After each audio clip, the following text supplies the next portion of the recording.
এটাই প্রমাণ করে ইসলামের আইনের পরিপন্থী চারটে বিবাহ অনুমতি না দিয়ে একটা স্বামী একটা মহিলাকে বিবাহ করার কারণে তিনটি মহিলা এরকমভাবে সমাজের মধ্যে পরিত্যক্ত অবস্থায়, স্বামী হারা অবস্থায়, স্বামীর অধিকার হারা অবস্থায় বেশ্যাবৃত্তি করতে রাজি হবে। এই দেশের মহিলাদেরকে বেশ্যা বানানোর জন্যই নারী কমিশনের একমাত্র উদ্দেশ্য কিন্তু। এই জন্য এই নারী কমিশনকে আমরা কোশ্চেন করার জন্য তাদের এই কোরআন এবং হাদিস বিরোধী এই আইন বাস্তবায়ন করতে দিব না কিন্তু। দ্বিতীয়, তারা বলেছে বাল্য বিবাহ বন্ধ করতে হবে। বাল্য বিবাহ মানে তারা বলে 20 বছরের আগে বিবাহ করা যাবে না, বিবাহ দেওয়া যাবে না। তাহলে এই কথাটি কোথায় আঘাত করেছে? যে আল্লাহর হাবিব জনাবে রাসূলুল্লাহ সাল্লাল্লাহু আলাইহি ওয়াসাল্লাম হযরত আয়েশাকে 7 বছর বয়সে বিবাহ করেছে। আর যদি বাল্য বিবাহ অবৈধ হয় তাহলে এই প্রশ্ন স্বয়ং আল্লাহর হাবিবের উপর পড়ে। আল্লাহর হাবিব সম্পূর্ণ অবৈধ কাজ করে সমাজকে সম্পূর্ণ কলুষিত করেছে, এটাই তো প্রমাণ। কিন্তু সুতরাং এই বাল্য বিবাহের বিরুদ্ধে নারী কমিশনের প্রস্তাব পক্ষান্তরে মানবতার মুক্তির দূত আল্লাহর হাবিবের উপরে প্রশ্ন আসে। কিন্তু যারা এই প্রশ্ন করবে তাদের ঈমান থাকতে পারে না, মুসলমানরা তো জানেও না। আজকে এই প্রশ্ন উত্থাপন করি স্বয়ং আল্লাহর হাবিবকে তারা কলুষিত করা, এটাই হচ্ছে তাদের একমাত্র উদ্দেশ্য। কিন্তু আমি নারী কমিশন সম্পর্কে দুটাই বললাম, আর সময় হবে না। আর আমি বিভিন্ন জনসভায় আওয়ামী লীগের এই যে 16 বছরের ইতিহাস ভারতকে কি দিয়েছে সময় যদি হতো আপনাদেরকে বিস্তারিত করতাম। যদি আর 6 মাস আওয়ামী লীগ ক্ষমতায় থাকতো, ভারত বাংলাদেশকে একটি পরব রাজ্যে পরিণত করত। এখন আপনারা বলতে পারেন যে আওয়ামী লীগ ক্ষমতায় থাকা অবস্থায় তো টেকনাফ থেকে তেঁতুলিয়া পর্যন্ত বিশ্ব রোড করেছে, ফ্লাইওভার করেছে, রাস্তার উন্নয়ন করেছে। এটা তো সবার চোখের দৃষ্টি, তার দেশ তো উন্নয়ন করেছে তারা। এই দেশের মানুষ রাজনৈতিক সচেতন নয়, যার কারণে তাদেরই উন্নয়ন চোখের সামনে পড়ে। বাস্তব পক্ষে শিক্ষিত সমাজ সবাই জানেন টেকনাফ থেকে তেঁতুলিয়া পর্যন্ত যত রাস্তাঘাট হয়েছে এটা বাংলাদেশের টাকা দিয়ে হয়নি, এটা এশিয়া উন্নয়ন ব্যাংক এডিবির টাকা দিয়ে রাস্তাঘাট হয়েছে। এর সাথে আওয়ামী লীগ সরকারের দ্রুততম সম্পর্ক নাই। কিন্তু এই দেশের মানুষ এটা জানে না। কিন্তু না জানার কারণে বলতেছে যে কি হয়েছে, যে দেশের উন্নয়ন করেছে। বলেন, আমি যদি নাকি আমার ছেলে সন্তানদেরকে নিয়ে অক্লান্ত পরিশ্রম করি একটা 3তলা বাড়ি করি, তখন মানুষ আমাকে অনুসরণ করবে, আমাকে মডেল হিসাবে অনুসরণ করি, তারাও কিন্তু ক্লান্ত পরিশ্রম করি বাড়ি করার চেষ্টা করবে। আর আমি যদি নাকি মানুষ থেকে লোন এবং কর্জ নিয়ে 3তলা বাড়ি করি, তখন মানুষ আমাকে ধিক্কার দিবে, এই লোক নির্লজ্জ বেয়াক্কেল, মানুষ থেকে ধার করি আজকে 3তলা বাড়ি করেছে। বলবেন এটাই আওয়ামী লীগ যে উন্নয়ন করেছে, এটাই বিদেশ থেকে লোন নিয়ে দেশকে আজকে উন্নয়নের জোয়ারে ভাসিয়েছে। বাস্তব পক্ষেটা মানুষের টাকা নয়, এদেশের টাকা নয়, বিদেশি টাকা নিয়ে উন্নয়ন করে বিদেশিদের কাছে আমাদেরকে গোলামে পরিণত করেছে। একটি মাত্র উদাহরণ আপনাদেরকে বলি।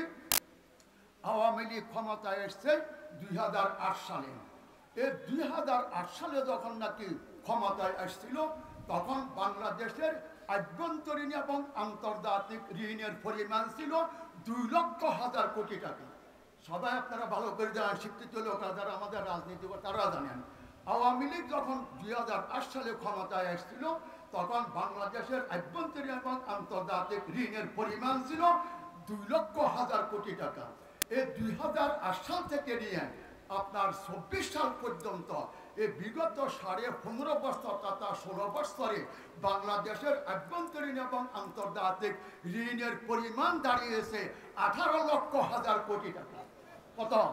18,00,000 কোটি টাকা।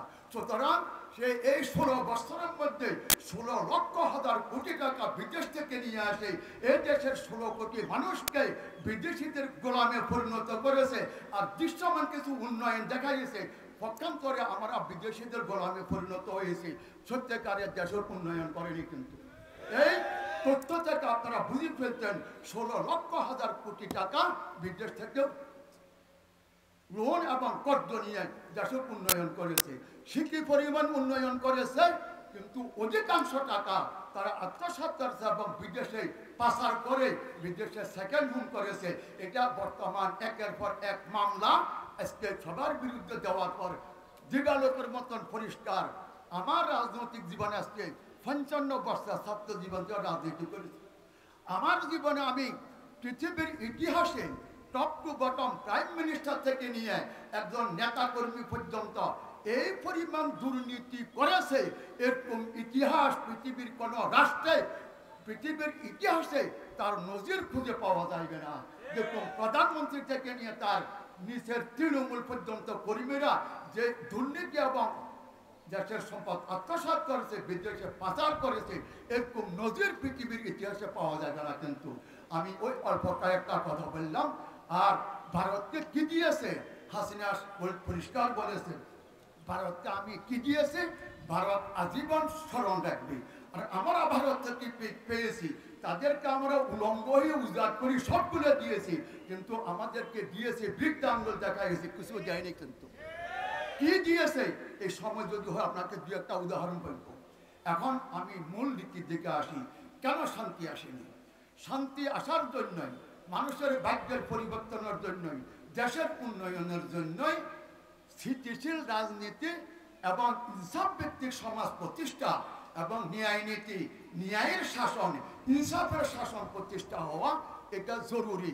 এটা আজকে বাংলাদেশ স্বাধীন হওয়ার পর থেকে 54 বছর পর্যন্ত এই দেশের মধ্যে ন্যায় নীতি, ইনসাফের শাসন ছিল না।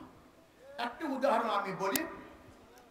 বর্তমান মানব রচিত আইন আর ইসলামী আইনের মধ্যে পার্থক্য কি সবাই ভালো করে জানার চেষ্টা করেন। মানব রচিত আইনের মধ্যে আইনটা ক্ষমতার নিয়ন্ত্রণে চলে, যার ক্ষমতা আইন তাকে স্পর্শ করে না।